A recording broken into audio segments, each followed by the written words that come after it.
Good morning. Hello, how are you? I'm hanging in there. How are you feeling in general? Better than I was last week. The pain in my back and hip is probably 80% gone, but it's still 20% there. Yeah, exactly. But at least I'm functioning better. Yeah, I'm so sorry. What did they give you as a diagnosis?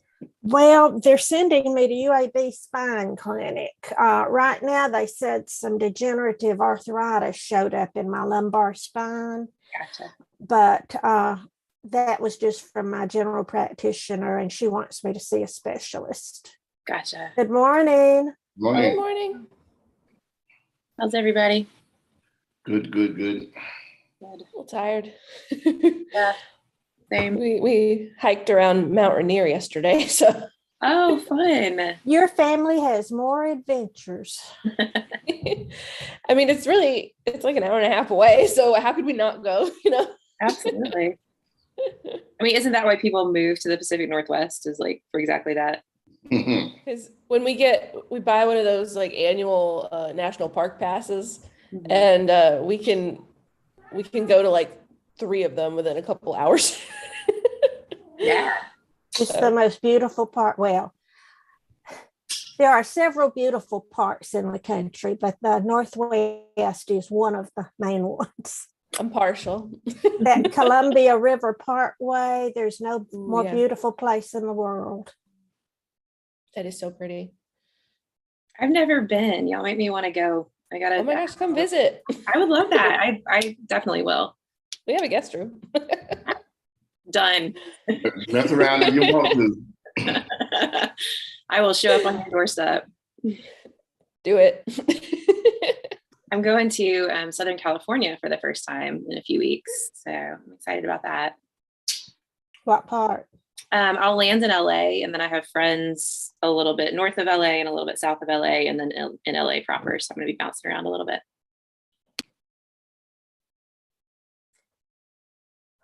Well, I sure hope I get to go to Santa Fe sometime soon. I'm starting to wonder. Hope you do too. Yeah.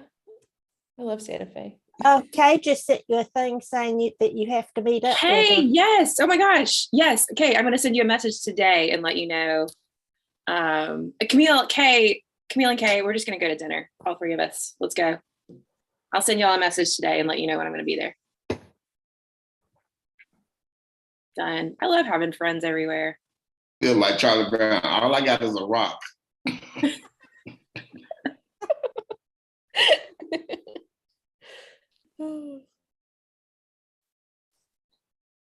This is going to sound terrible. I have a brother in Seattle, which is one of the reasons I don't go to Seattle as often as I would like to. Talk about it. Parts of me love Dale, but he can be so loud and obnoxious. And I have to take him in small doses.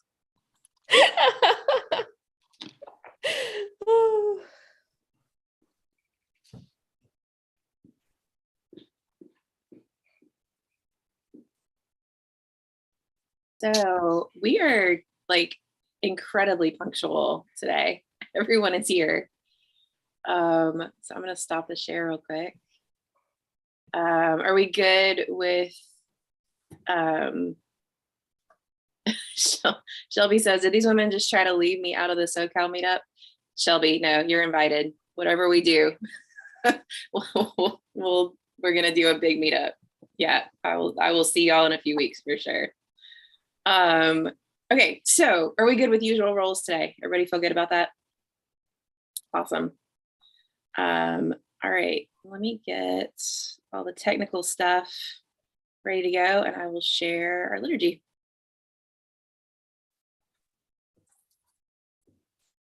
All right, good morning, everyone. Today is July 24th, but on July 22nd is the feast of Mary Magdalene, known as the apostle to the apostle. She was one of the only 2 women who appear in all 4 Gospels and is considered to be the first preacher of Jesus' resurrection. Mischaracterized for centuries as a fallen woman who repented and was submissive to the male disciples. She was likely a woman of independent means who helped fund Jesus' ministry and spread his message after his death. Saint Mary Magdalene is the patron saint of women converts in contemplation. Greetings. Today we draw a circle of not of exclusion, but of inclusion. Our God has revealed that God's nature is love. And the glory of God is a human being fully alive. We come to be students of love and of life. To learn and to teach, to share the wisdom of our ancestors. Draw near and let us break together the bread of life. Psalm 68, 4-11. Sing to God, sing praises to her name, exalt her who rides upon the clouds. Holy is her name, rejoice before her. Mother of orphans and defender of widows. Is God in her holy habitation. God settles the solitary in a home, bringing prisoners to prosperity. While the rebellious shall live in a wasteland. God, when you marched before your people, when you moved out through the wilderness, the earth shook and the heavens poured down. At the presence of God, the one of Sinai, at the presence of God, the God of Israel. Rain in abundance, God, you showered abroad. When your heritage grew weary, you prepared rest. Your creatures found a dwelling in her. God, you provided in your goodness for the oppressed. The author of life gave the word. The women who proclaim the good news are a great army. Genesis 16, 10 and following. The messenger of the wellspring of life said to Hagar, "Greatly will I multiply your seed, so they cannot be counted for multitude." Then the messenger of the fountain of life said to her, "Look, you are pregnant and shall give birth to a son, and you shall call him Ishmael," meaning God hears, "for the faithful one has heard of your abuse. He shall be a wild ass of a man, and with his hand against everyone, and everyone's hand against him. And he shall live in the sight of all his kin." So Hagar named the living God who spoke to her, "You are El Roi," for she said, "Have I really seen God and remained alive after seeing God?"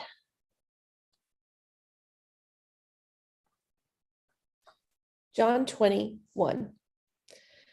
Now it was the first day of the week. Mary Magdalene came early on while it was still dark to the tomb and saw the stone removed from the tomb.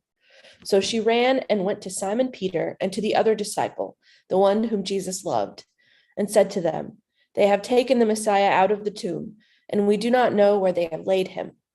Now Mary stood outside facing the tomb, weeping. As she wept, she bent down to see in the tomb. Then she saw two angels in white sitting, one at the head and the other at the feet, where the body of Jesus had been lying. They said to her, "Woman, why do you weep?" She said to them, "Because they have taken my Savior, and I do not know where they have laid him." Having said this, she turned around and saw Jesus standing, but she did not know that it was Jesus.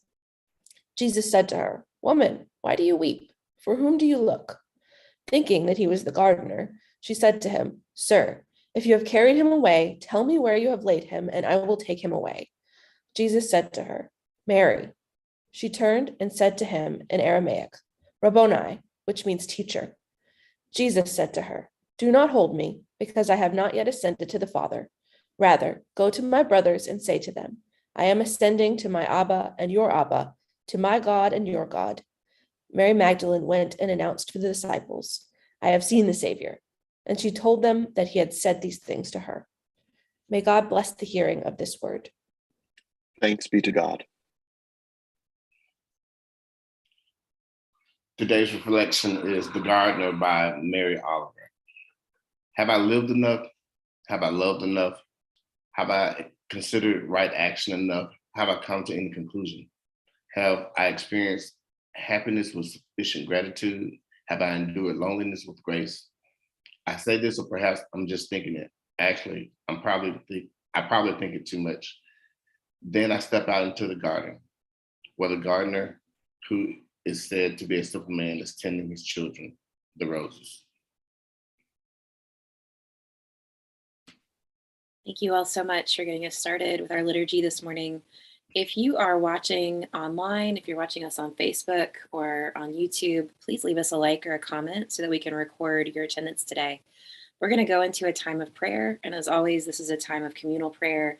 You are welcome to offer your prayers in the chat. Those will be read aloud for you and shared as a part of this time before God together. So let's go to God in prayer.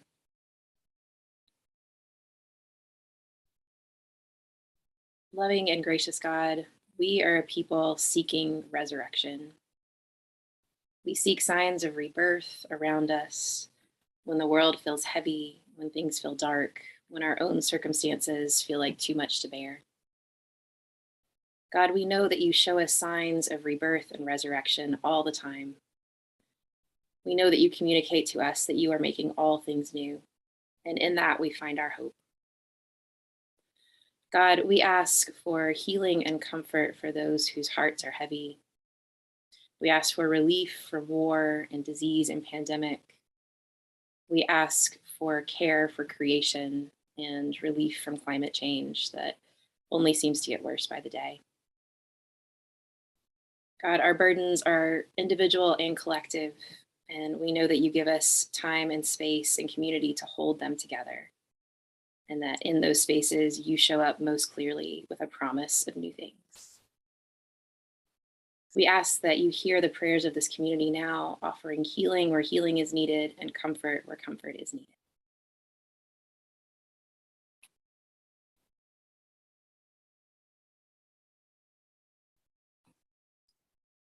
Miles Mann, Lord, hear our prayer.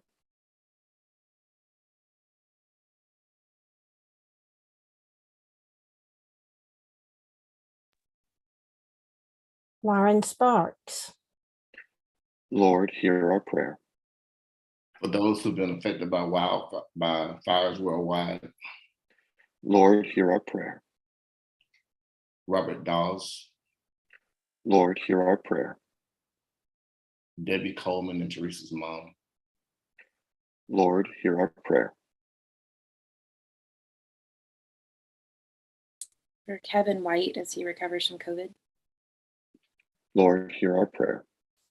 for the Barnhart family as they continue their adventure. Lord, hear our prayer. For my parents as they travel. Lord, hear our prayer.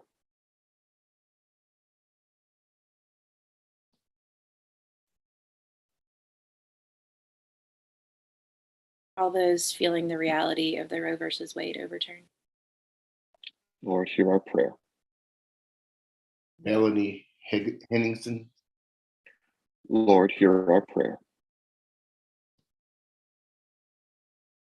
For trans children and adults. Lord, hear our prayer. For all those preparing to return to school in just a few short weeks. Lord, hear our prayer. For those affected by this heat wave. Lord, hear our prayer. for those feeling lonely and hopeless, Lord, hear our prayer. for the monarch butterflies and other endangered lives on this planet, Lord, hear our prayer. for seniors, elders who are alone or lonely, Lord, hear our prayer. For famine in Malaysia and Kenya. Lord, hear our prayer.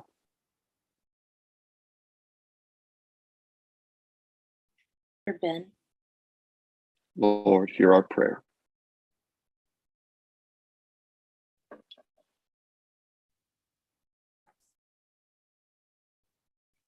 for the safety of all progressive Christians who may feel alone, that they find community, Lord, hear our prayer.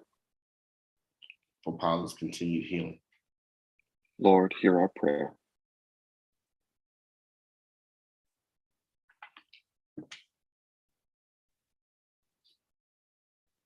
For Allison Solomon and her family. Lord, hear our prayer.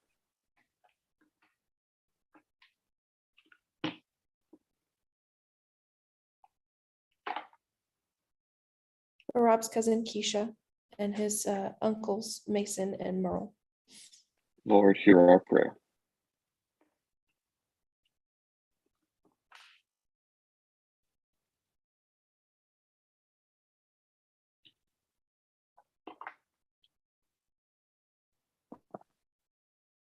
For the people of Panama, Lord, hear our prayer. For this country to come to its senses. Lord, hear our prayer.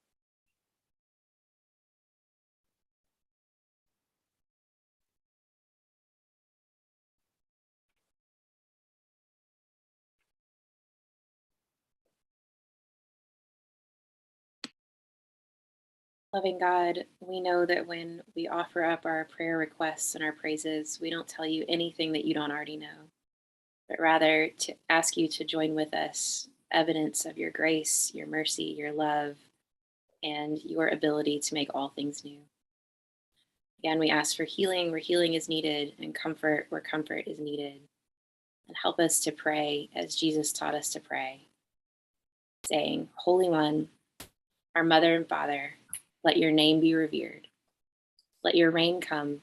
Let your will be done on earth as it is in the heavens. Give us today the bread we need for today, and forgive our sins as we forgive those who sin against us. Save us from the time of trial and deliver us from evil. For yours is the sovereignty, the power, and the glory, now and forever. Amen. Thank you all so much. I'm just aware as we close our time of prayer of how many prayer requests there were today. Just want to acknowledge, that we're all carrying a lot right now, and that you are not alone. And we're so grateful that you're part of this community. So today we are acknowledging the feast day of St. Mary Magdalene, which was on Friday. Wilda Gaffney gives us some lectionary text to celebrate this feast day. And there's a Lizzo song that starts with the words, I've been waiting for this one. And that's kind of how I'm feeling this morning. So anyone who knows me at all knows that I love Mary Magdalene so much that I have a Mary Magdalene tattoo on my back, and that is called commitment. So when I saw that we had the opportunity today to really focus on Mary Magdalene, I didn't want to skip it. So I mentioned a couple of weeks ago that when I first returned to church, I really needed stories of women to help me reconnect with a faith that is so often patriarchal. Stories like Eve's and Ruth's and Mother Mary's were crucially formative and inviting for me to this new type of faith that I was developing after so many years out of church. But the one that meant the most to me, the figure that I connected with most deeply, was Mary Magdalene. So I've done this before. I think that rather than giving you all the facts about Mary Magdalene or some deep exegesis on this passage from John that you've heard before, which we can do collectively later if we want to, I think today I'd like to give you my top 3 reasons why I think Mary Magdalene matters to our faith. So number 1, without Mary Magdalene, Jesus's ministry might not have existed at all. Mary Magdalene is listed in Luke chapter 8 amongst several women who were financial supporters of Jesus's work and teaching. In the first century Roman Empire, traveling rabbis often had patrons who funded their travel and teaching. Those patrons sometimes traveled with them as a part of the rabbi's entourage, which is what we see with these women, Mary Magdalene, Joanna, and others. In Luke, the author says these women supported him out of their own means. The author doesn't say supported him out of their husband's means or out of their father's means, but out of their own means, meaning that Jesus had at least 3 or 4 badass, financially independent women behind the scenes, making sure he could do what he needed to do. And this is one of the many places where we see the injustice done to Mary Magdalene. In the year 591, Pope Gregory combined a number of pieces of information to create the false conclusion that she was a prostitute and foisted all of the shame that that word has historically carried onto her.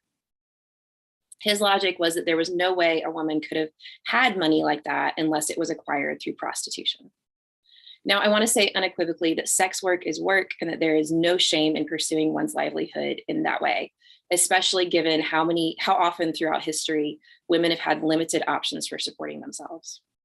However, Pope Gregory's assertion was a direct attempt to slander Mary Magdalene and remove any perceived authority from her in her role in the Jesus story. In truth, she was most likely a successful business owner, given that she came from the town of Magdala, which was a busy commercial center. She is never listed alongside a husband, brother, or father, so any money that she did have to fund an itinerant rabbi was hers alone. She was discerning enough to recognize the incarnated Christ and put her money where her faith was, leaving behind her business and her community to follow him. The fact that that particular story about Jesus's female followers has been lost to time is one of the greatest tragedies of Christian history, which leads me to my next reason why Mary Magdalene matters. She reflects back to us our communal sin. We talk often here about the patriarchal travesty of how the Gospels have historically been taught. If that reality were to have an avatar, it would be Mary Magdalene. I don't know how anyone could read the Gospels and not see that she was a really big deal to Jesus. All four Gospel writers, all presumably male, agree that the resurrected Christ chose to appear to her first, either alone or alongside other women, and tasked her with being the first one to tell his impossible story. I don't know about you, but I wouldn't give arguably the most important message in history to someone who I didn't trust to do a great job of delivering it. In the Gnostic Gospels, we see Mary Magdalene teaching the male disciples spiritual information that Jesus taught to her, but not to the dozen young men who followed him. Not everyone gives much credence to the Gnostic Gospels, but there is no doubt that early Christians would have known her to be an authority on Jesus's message and teaching, someone who shared both a deep personal and student-teacher relationship with Christ himself. In fact, some scholars suggest that part of the reason the Gnostic Gospels weren't canonized was because of the negative light they framed the disciples in. They portray the disciples as petty, angry, and resentful of Mary Magdalene's authority and closeness to Jesus. In all four of our canonized Gospels, Jesus commissions Mary Magdalene and the other women, if they're there, to go tell the male disciples that Jesus has risen. In some translations, the women do so alongside this almost throwaway line that says, knowing they would not be believed. In nearly every translation across all four Gospels, there is some reference to the disciples not believing the women once they hear the story, or not trusting until male eyes had seen the tomb. I read these verses with such deep sorrow as I think about how often throughout history women haven't been believed about their own experience, their knowledge, anything. In recent years, we've had multiple online and media campaigns that literally were just proposing the radical idea of believing women when they say that something has happened. Not believing women is a collective and deeply harmful sin that we're still grappling with 2,000 years later. Part of why I personally find Mary Magdalene so compelling is because, given that she was a successful entrepreneur and preacher who is most often framed as a virtueless, authorityless harlot, she is one of the most maligned, disbelieved women in history, and perhaps, unfortunately, one of the most deeply relatable. And finally, the last reason why I think Mary Magdalene matters to our faith. There is so much speculation about what role Mary Magdalene played in the Jesus story. Was she a student, a friend, or perhaps Jesus's wife? The truth is, we'll probably never know for sure. Theologically, symbolically, the place that she holds is one of eternally pointing us to Christ. Standing in the road in front of the empty tomb going, no, really, it happened. Go see for yourself. She occupies the risky position of first believer, first asserter of the impossible fact of our faith. She has endured 2,000 years of abuse, slander, and lies, only to be found year after year standing in front of the tomb, ready to preach the unbelievable message all over again. To read and study the Magdalene scriptures is to be invited into a courageous faith for the ages, to stand in one's truth no matter what the powers that be may say about us. Ultimately, our call as students of the way of love is to be Christ-like, but in a world in which Christ's message is increasingly twisted for political gain, Some days our call may actually be to be the ones pointing back at Christ, the ones sharing the impossible message, directing people to the truth of Christ's love, regardless of whether or not we are believed. So that is what I have for you today.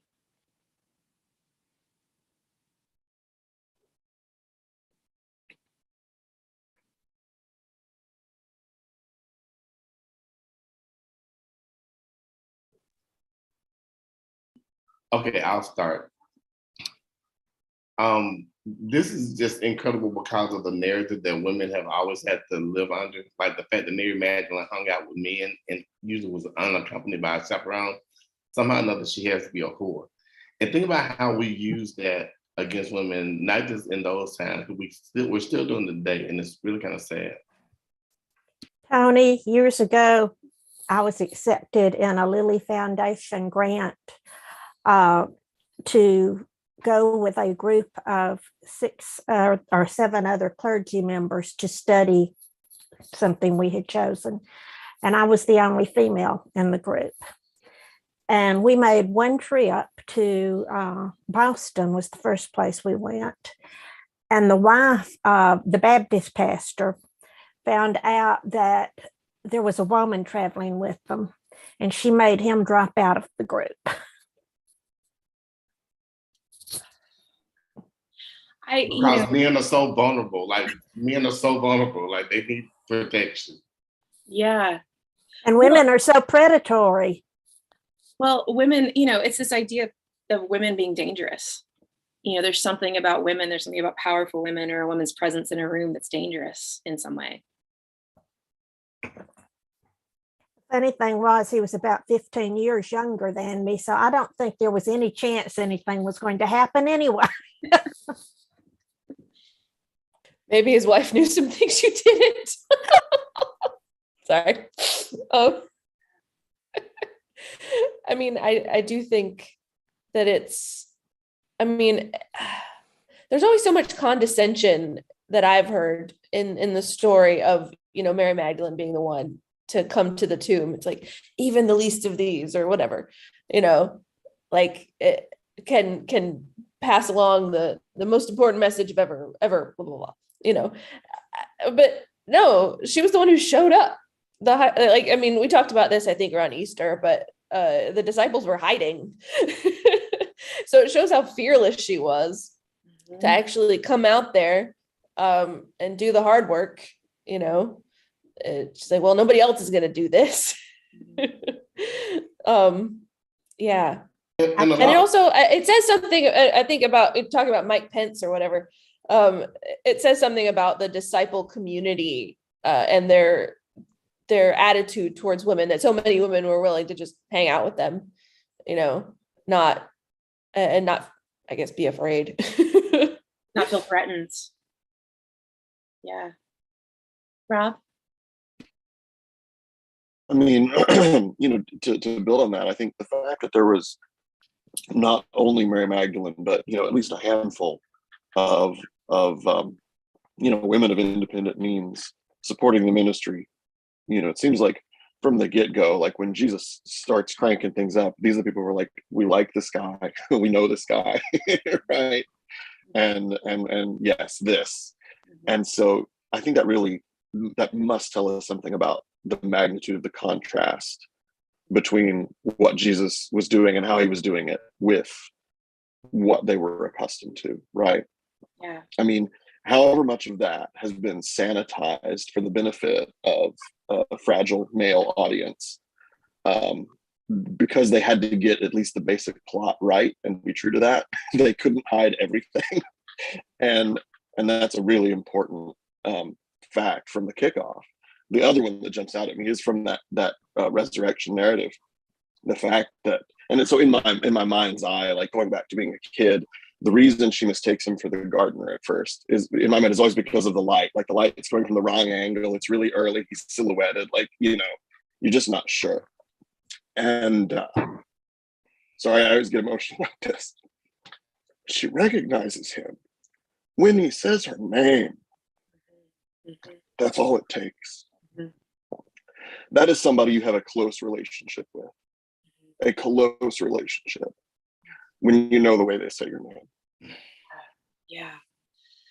Oh, Rob, I have chills hearing you say that. You know, he doesn't call her woman, as so often happens in scripture, you know, men saying, woman, bring me this, or, you know, he calls her by her name, the intimacy of that, but also recognizing her as a person. Like she's a person he knows well, and not just some random female follower. Yeah. And to me, it feels like he knows she doesn't, it's like he almost did it on purpose. Like he knows she doesn't recognize him. And this is this wonderful gift of like, it's like he's revealing a secret. Mary. Yeah. Yeah. I love that. I have goosebumps. I don't want to miss the first part of what you said. And I know we've got some comments in the chat to catch as well. But there is men that I have known, that I have trusted, over the course of my life, have recognized that the endorsement of women was a big deal. You know, my favorite professor at ILIF was a male professor who was very formative to not only my, theologic and academic self, but also my personal spiritual self. He would say, it's a big deal to me that my female students trust me. It's a big deal to me that the female faculty at this institution trust me, because he was a safe person, and that was not true of everyone at that institution or anywhere.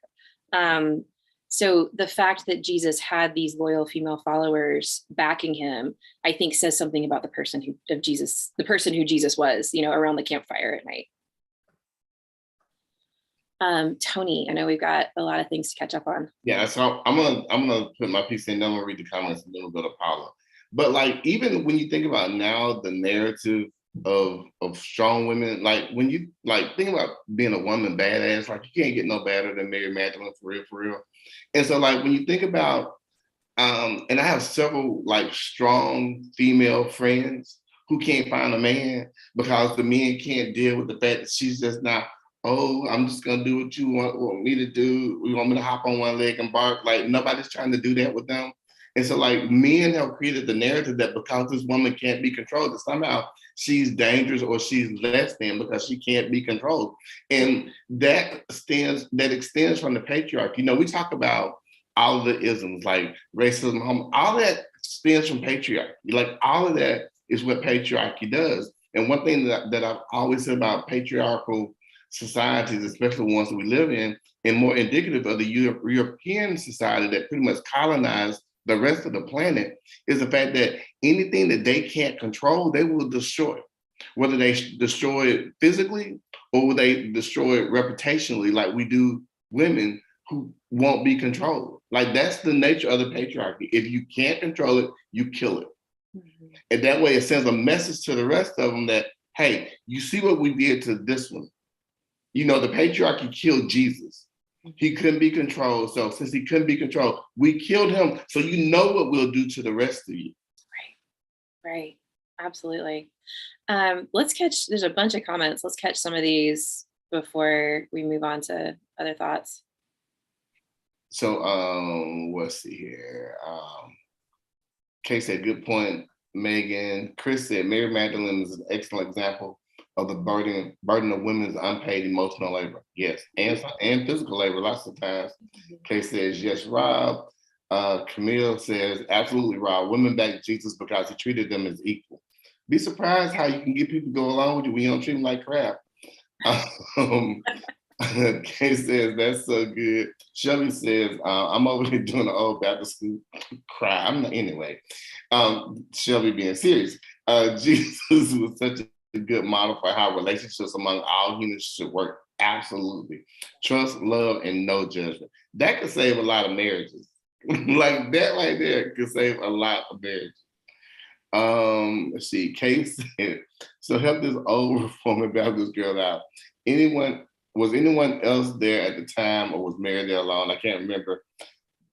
Okay, so there are 4 different resurrection stories, Kay. A different number of people in every story. So the truth is, we don't know, but in John, she's alone. Yeah, in John, she's alone. If you read, so like the one thing that I liked about coming into this church is like growing up in a Baptist church, we do these little Easter programs, and like every year the Easter program was a little different. Sometimes you had the 2 angels sitting on the tomb, sometimes Mary Magdalene, sometimes Mary Magdalene. A bunch of people like, what story are we telling here? But every year we made a way to combine all 4 gospels into one. So you had like 1 million people at the resurrection of Jesus. So to answer your question, Kate, we don't know. No clue. No clue. Could have been everybody. Could have been just her. We don't know. Paula? Excuse me. The point that all 4 gospel writers made one way or another was that the women weren't believed, points to the history of being female. It took 100 women saying that Harvey Weinstein was abusing them before they could bring him down. Anita Rice, who had Anita Hill, who had a spotless reputation. Nobody believed her when she told the truth about Clarence Thomas. Over and over, rapists, abusers get off without paying a price simply because the woman isn't believed. It's easier to believe she's hysterical and crazy than it is to believe that a man could actually hurt her. And in that way, things haven't changed. Absolutely. Not even in the church where it should. Oh, I'm sorry. Go ahead. Amen to that. I mean, we have a recent former president who has dozens of women who have accused against him, and there's a good chance he's going to run again and be supported by his people who just couldn't believe he'd do anything wrong. So yes, I mean, even dozens of women's voices are not enough to, in some cases. Yeah, I agree. Megan. Yeah, I really like the idea that one of the things that made people so angry at Jesus was his sort of flouting of the gender roles of the hierarchical society that was in place, is still in place. And I mean, it's just appalling how we've used his teachings to sort of enforce that, because he doesn't seem to do that himself. Rob wanted me to mention the concept of hysteria and how it's sort of this this feminine disease of, if we want too much, that, or if I don't know, basically it was a label used if men found a woman either enacting too many of her desires, or just being annoying. And he wanted me to mention the word origin, and I think it comes from the same place as hysterectomy. It does. It comes from the Greek for womb. Womb. Yeah, for the word for womb. So it's problematic womb disease. It's hysteria. It's like your lady parts are out of control. So if you want to dismiss a woman, she's got an inflamed womb. Yeah, I mean, it's true. Yeah, I read a book about basically sort of, I think, what was it? The Unwell Woman is what it was called. Wow. And a lot of history involved blaming all female health problems on the womb. Yeah. She has a wandering womb was one of them. Yeah. So that was a Freudian concept. The idea of the wandering hysteria originally referred to the idea of a wandering uterus. And it was the idea that the uterus had come free and was wandering all over the woman's body. It was up here one day and down here one day and was making them crazy, so I mean, the regulation of the womb goes so much deeper than, just what we're dealing with currently. Wow. Yeah, it's deep. So look, I was going to say this though, if Paula brought up Anita Hill, you can even bring it all up to modern times with the doctor who Brett Kavanaugh was accused of harassing. But you know who's always believed? White men. Yep. They can say that the BLM people that came and tried to burn down their garage and paint the BLM, will find out 2 weeks later it was that man. They can say that this 10-year-old girl who had to be transported across state lines didn't exist until we arrest the person who raped her, because we just can't believe this 10-year-old girl because no man was there to witness it. I implore all of you who are listening to this, please go to Hulu and watch The Handmaid's Tale. Just Just go watch The Handmaid's Tale. Read the book by Margaret Atwood. The Testaments, the second one, is even better. We probably need to have a whole Bible study on The Handmaid's Tale, because like there are so many things in there that people don't realize, that we are barreling down this road, like all gas, no brakes. Like that's where we're heading with this right now, and people cannot see it. They cannot see it. Let me get to some comments. Go ahead, Melissa, like you want to say something. No, I was gonna say the chat's popping off today. So I mean, we got a bunch of Actually, that was what I wanted to do. In the name of a white man saying something true for a change, I wanted to read Shelby's comment. Go ahead, Rob. Go for it. Go in them DMs. Black women are believed even less. Yes. We're still having to teach the medical community to believe Black women when they express pain or other clinical indicators. And Kay affirms that. You took the words out of my fingers, Shelby. Yep. Yeah. So Let's see. I'm the chat. The chat is so lit that I can't.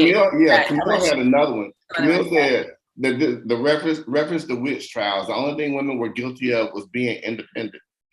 But then that goes back to the comment that Shelby made earlier. She said patriarchy even causes women to try to take down other women. We went to Salem this year with Maurice's school on a field trip. And so we toured, where they had the witch trials. And the sad part about it, this was started by women making jokes about other women. Yeah. And it just got out of control. Like literally, these girls admitted to, well, we were just, joking around. You got people killed, sis. Mm-hmm. Like you're responsible for women responsible for other women being hanged. Like it's crazy. But that's what patriarchy would do too. Mm-hmm. I want to just amen to the comment about to Shelby's comment about Black women. I mean, in the healthcare system, Black women are less likely to receive treatment for pain. It was only about 100 years ago that the medical community did away with the myth that Black women don't feel physical pain, which is bananas. Like it's hard for me to even get my head around that. But yes, I mean, once we start adding, patriarchy is kind of at the center. Once we start adding all these other layers of identities, it just gets worse and worse and worse and worse. Megan. Yeah, I just wanted to say a word about Margaret Atwood.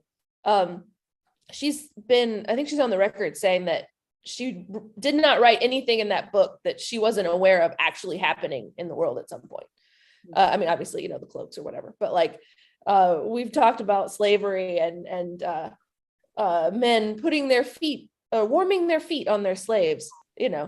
That's basically what they were doing. Megan, even with the fact that women can't read, that's happening now in Afghanistan with the Taliban taking over. Like she specifically said two things about it, because once I read the first book, the second book is even more mind blowing for me. But she said that she hadn't written anything that hasn't already happened. Mm-hmm. But when she put it all together, she said that she did it as a fictitious, like dystopian that she could never see happening. And then about 5 years ago, she's like, oh crap, I'm a prophet. Yeah. Right. And I think it's also been pointed out that, the reason we find The Handmaid's Tale particularly horrific is because it's white women, having it happen to them. I mean, whereas Black women have had this happen to them in the past. So we need to get things changed. Yeah. Paula.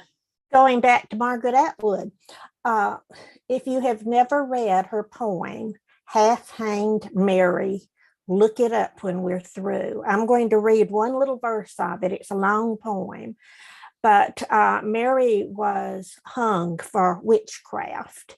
And this is what she's thinking as she's dying. I was hanged for living alone, for having blue eyes and sunburned skin, tattered skirts, few buttons, a weedy farm in my own name, and a surefire cure for warts. Oh yes, and breast, and a sweet pear hidden in my body. Whenever there's talk of demons, these do come in handy. The poem is so powerful about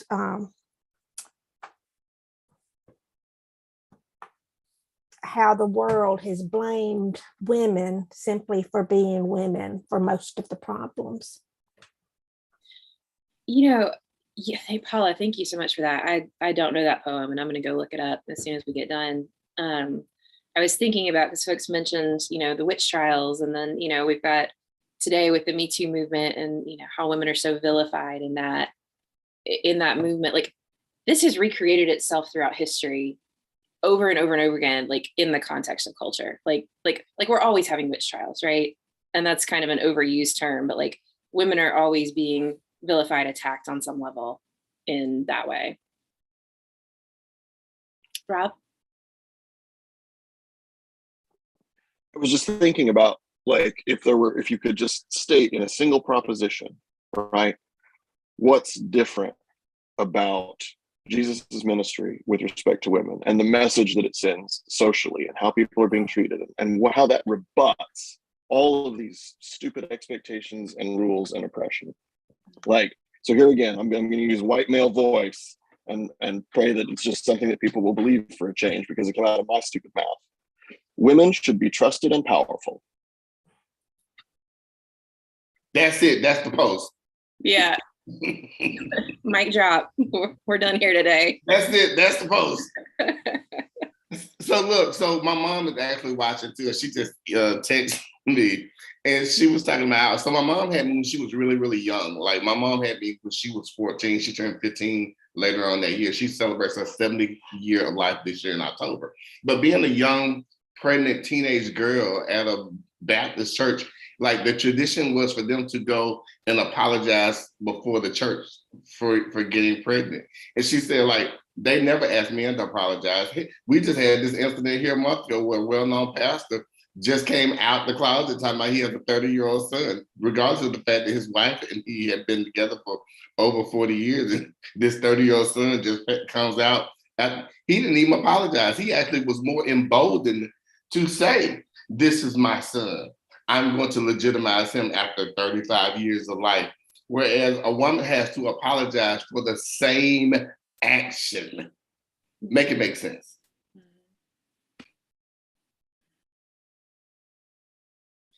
Well, it doesn't make sense. I mean, that's the whole point.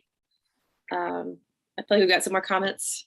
Yeah, let's see, let me go back up too. So Shelby and Kay gonna watch The Handmaid's Tale today. Did we catch Camille's comment? Yeah. I didn't remember if we read Camille's comment. Oh yeah, she says, Camille says, I remember when I had bad uterine pain and the male doctor just kept giving me more powerful painkillers that didn't work until I showed up in the office ashen and doubled over with low blood pressure. Can we talk about male doctors? Like, literally, when so those of you, most of you know that I'm an HIV activist, but I'm also a colon cancer survivor. And so when I had my surgery the day after, I literally felt the life leaving my body. So I'm telling all these doctors all that, y'all, this don't feel right. My stomach was distended. I looked like I was in my second trimester of pregnancy. And like, this cannot be normal. Oh, it's normal, it's normal. None of the doctors listened to me.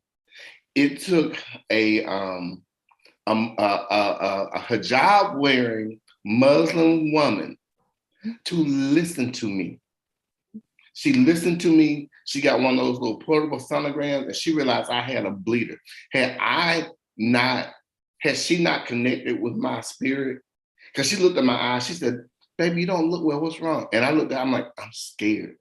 And when I did that, she went, but had I listened to all of those male doctors who I've seen all day, I would not be sitting here before you right now. Women are just much better at caring about other people. Most of y'all. 47% of white women and 93% of black women. Because we know the other part are problematic. Oh, yeah. Well, and what I'm thinking about as you say that is, number one, thank God for that nurse. I mean, my gosh, she, could have saved your life potentially. She did. I felt literally I would have died that night. Yeah, gosh. But part of the reason I think that women are, better at caretaking is because we're socialized to believe that we have to be. We're socialized to believe that that's our role, that's our responsibility, that is thrust upon us. And so we get good at it. I mean, thank God it shows up in situations like yours where she saved your life, but there's so many situations where it shows up unfairly. There's the matter of the reason we are so aware of other people's feelings and so we feel so compelled to look after them is because we're afraid, you know. If we don't pay attention to the feelings and the needs around us, then, you know, we could suffer violence. Mhm. Yeah, exactly. It can be a Make it- survival strategy. Make it even think about even how when kids don't come out right, and that meaning socially, like who do they blame? The women. Like you're a bad mother, your child was not raised properly, so this is all your fault. You know, even going back to the Handmaid's Tale, who did they blame for being infertile? The women. And we're pretty sure it was the men. Like pretty sure that it was the men, but who got blamed for it? The women. So like we have become pros at putting all our problems and laying them at the foot of women and somehow or another this is your fault. From the Eden incident, you know, on up to the latest drama. We're always saying that somehow this is women's fault. Yeah. That's what happened with Henry VIII. He could not produce a child, and he went through 8 women trying to prove that he could. Yeah, I'm gonna hit some comments and then I guess we'll go to Rob. Shelby says, yep, girls got brought up to the front and made repent, and boys were never mentioned. True. Shelby also says, unfortunately, female docs can fall into the same trap because they can't show weakness by giving in to their patients. I had a huge, difficult conversation with a doc about this last week, and again, it's patriarchy. And Megan says, that's why I gave Boaz credit for acknowledging his, right. Boaz was like, hey, this may not work. You might want to increase your chances because, you know, you might be out being short with me. So like, you know, do what you need to do, sis. Megan.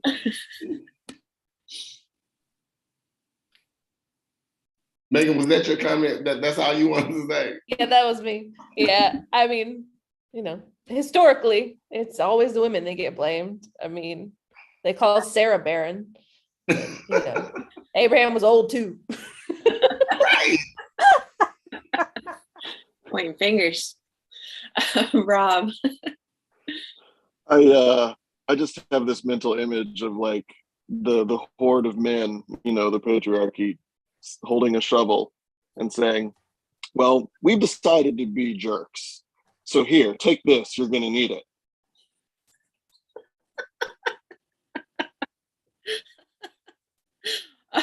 That's really good. There's not a shovel big enough. Okay, we got some more comments over here. So Kay says, years ago, while attending a mega church here in California, I was sat down from my position on the worship team after becoming pregnant by someone they didn't approve of. Never mind that I was battling depression. I was made to feel that I embarrassed them. They stopped short of making me apologize to the church, but being sat down certainly sent the message. Absolutely. And again, men do that all the time, and we just don't, unless it's something gay. If it's something gay, then we'll sort of now, all of the heterosexual shenanigans is just totally fine, you know, most of the time. Mhm. Camille said, my husband is a medical assistant and is always mistaken for the doctor, mostly because the position of a medical assistant is seen as a woman's position. He always comes home and tells me how egotistical and dismissive all the doctors can be, every one of them. Yeah, that's also a problem. It's not just the doctors. My daughter Lauren, who had the baby 4 weeks ago, they have discovered a large lump in her uterus. And her doctor called to get an appointment to do an ultrasound to find out what's going on. And the ultrasound place told Lauren it would be 2 weeks before they could get around to it.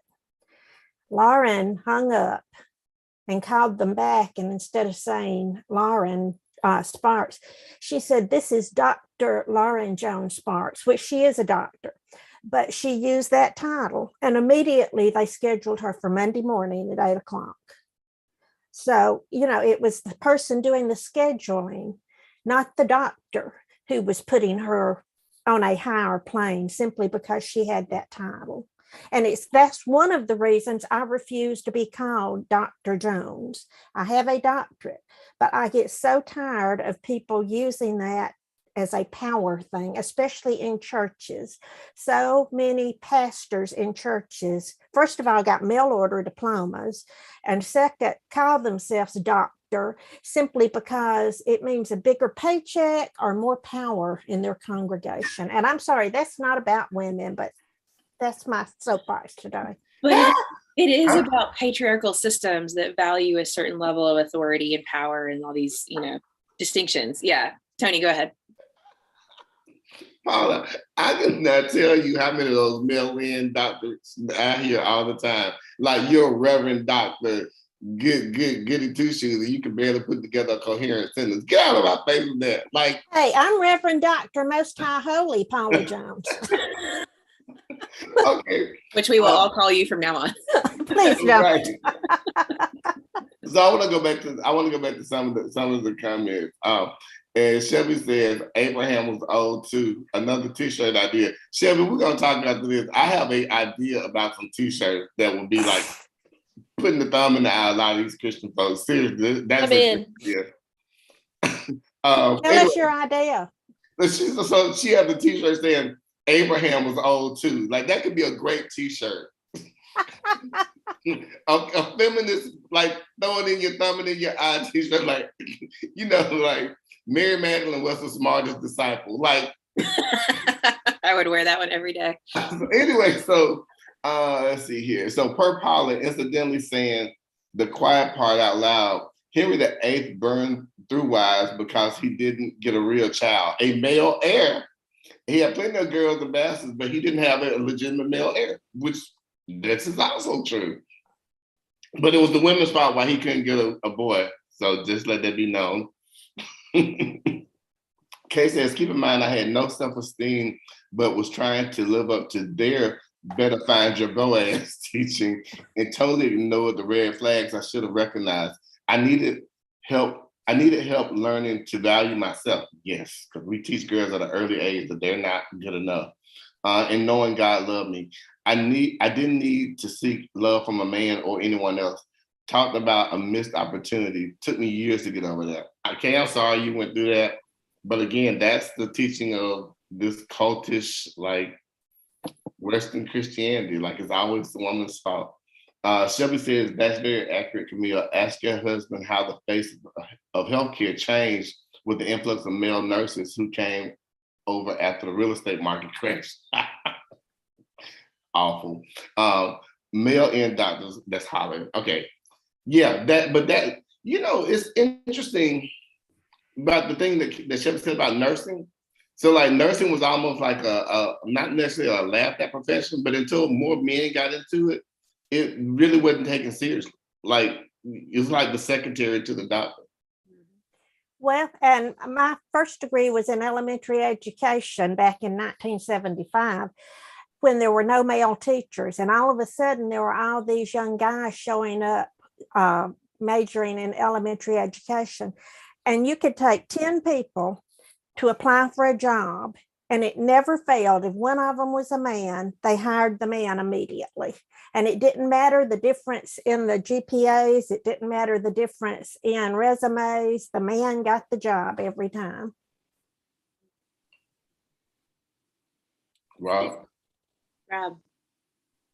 Yeah, I just wanted to pause for a moment and think about this issue of credentials, right? The letters you get to put before or after your name that the power structure in society says matter, right? And it took me back to a comment that Teresa had made in the chat where she said, listen to our prophets. She named Octavia Butler, an extraordinary Black woman author. And of course, we were talking about Margaret Atwood. And this is the point when I have to mention my personal favorite, Ursula Le Guin, who, heck of a prophet there and incredible on gender and power and just male crap. So I think it's interesting that these prophets, going right back to biblical prophets, they don't have these credentials. They just have a calling from God. So, you can see how our priorities are out of whack. We trust people. It's almost like it's a self-licking ice cream cone. We create numbers and letters to people to assign to their credentials, and therefore they are trustworthy. But in building that whole edifice, we strive to ignore people who have a calling from God to explain to us how we're destroying ourselves. And that's the difference in genuine authority and conferred authority. There are people who are genuine authorities who have never even graduated high school because they know they have the wisdom that it takes. And that conferred authority, where somebody puts those letters at the end of your name. I love Will Campbell. He's an old Baptist preacher from decades ago. And he made this, and he was a doctor, and he made the statement, that doctor at the end of my name is just like a kink in a pig's tail. It's a nice little decoration, but it don't add no more meat to the pig. I think I want to recommend the book Delusions of Gender. I can't remember the author's name right now. It's on the shelf somewhere. But it talks a lot about how the assumptions that we have about, what a particular sex is good at, it looks a lot like what they've been doing or allowed to do for a long time. And there was a lot of really interesting, I guess, surveys and research into like test performance and that sort of thing based like in, when you tell somebody you're good at this, they may do better, And so, yeah, we have a lot of people saying that women don't make very good doctors for a very long time because, well, they weren't allowed to be doctors, Mm-hmm. They have that wandering uterus, though. Right. Well, I'm thinking about, the connection to privilege and all that, privilege and credentials. So, there's so many more pathways for white people to go to college to begin with, and so therefore they earn more credentials and, then by extension, more authority and like privilege begetting privilege in the midst of all this. And maybe part of this, the reason that we thought that women didn't make good doctors, which is total crap, is because the system was set up to reward male doctors, is that a problem with women or is that a problem with the system? The author is Cordelia Fine. Sorry. Oh yeah. Thanks for catching that, Kay. We've got a few more comments and then we've got to wrap it up. It's almost 11. Oh, wow. Okay. Shelby said, Kay said Shelby has a heat press for those t-shirts, so we might be in business. Okay, so Camille said, I also like the fact that the Old Testament said that it was Hagar who saw God and lived despite what she had been told by society. Right. But we don't really focus on that. Teresa said credentials come with money. And I just want to lift that comment up because even when you think about how the whole credential thing is connected to patriarchy, again, for years, we didn't let women go to school, couldn't read. So yes, there are going to be more male doctors, especially more male white doctors, because not only could women not be able to read, they don't want Black people reading either. So when we get these narratives well, we're just better at that. You've been better at it because you haven't allowed anybody else any time in the sandbox, sir. That's problematic. Kay says, as a Black woman in higher education, in order to be taken seriously, we almost always have to lead with our credentials. This is also true of law, okay? Think about how Justice Ketanji Brown Jackson is literally the most qualified justice on the Supreme Court right now. And there are white people who will act like the only reason why she even got this because she was Black.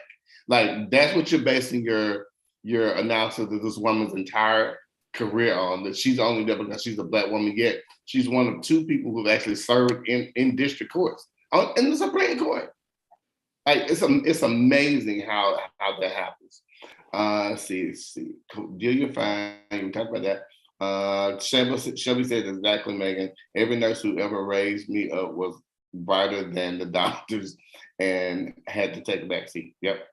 Okay, says awesome, you're welcome. Thank you, Megan. Order it now. Shelby says, I feel like we need to say Junior Book Club. Mm-hmm. All right. Dave's gonna come back in a month and we're gonna have a whole t-shirt line and all it's gonna be like, what have y'all been doing? All right, Rob, I hate to give the last word to a white man. Oh, He's the only no, one we're you gonna won't. listen to. This He's is- the only this one is we're brief. gonna listen to. I'm kidding. I'm kidding. We will. This is really brief. Yeah. I mean, I especially felt the comment that Kay made, right? That to be taken seriously, a Black woman in higher education has to lead with her credentials, right? Like, honestly, if we think about the climate change situation, we have a lot of very highly credentialed people who have worked very hard and who have earned trust who are not being listened to. So, like, you know, there's this aspect to the whole idea of credentials that is just part of the constitution of knowledge. Like, who do we believe, right? Who has done the work? Mm-hmm. The problem, I think, is really the way that credentials are so easily abused to play into going ahead and just listening to the people who've had the floor for hundreds of years. That would be my kind, and I'm about to shut up. Or just the people who are telling us what we want to hear, right? Which is the thing about ignoring the prophets. So I just didn't want to leave it hanging out there that, like, yeah, credentials don't matter and we don't have to listen to people who have credentials, because clearly we should be listening to some people who have credentials. Absolutely. It's a little more complicated than that. Absolutely. Absolutely. And looking at who has the credentials. I mean, to bring it all the way back to our text, like Mary Magdalene had the credentials because she was there, you know, like she showed up, she was present, she had the lived experience. Like that should be credential enough to be believed. All right, we have one more comment in the chat, and then I'm going to take us back to our liturgy. I know we could keep going all day, but let's wrap it up. Okay, well, I'm gonna do two comments. One, case says that Dave's never leaving us in charge again. I love it. And Shelby says, we believe credentialed people and tell us about vaccine and masks and women's health. Make it make sense. It does not make sense. Like, literally, credentials are important until it becomes to health things that you don't agree with. Yeah. Woo. Thank you. I'm winded by this conversation today. This has really been powerful. So thank you everyone who contributed. I know we could keep going, but let's hop back on our liturgy. I do want to say, oh my gosh, I've lost the liturgy. Give me 1 second. It's here somewhere. Talk amongst yourselves. Somehow it got closed. Okay. All right, we're back. I do want to say real quick, the closing prayer today is a little bit different. It's actually a poem that's written in the first person from Mary Magdalene's perspective. So it'll sound a little bit different, but I thought it was really beautiful and humanized her in this great way. So that's how we're going to close today.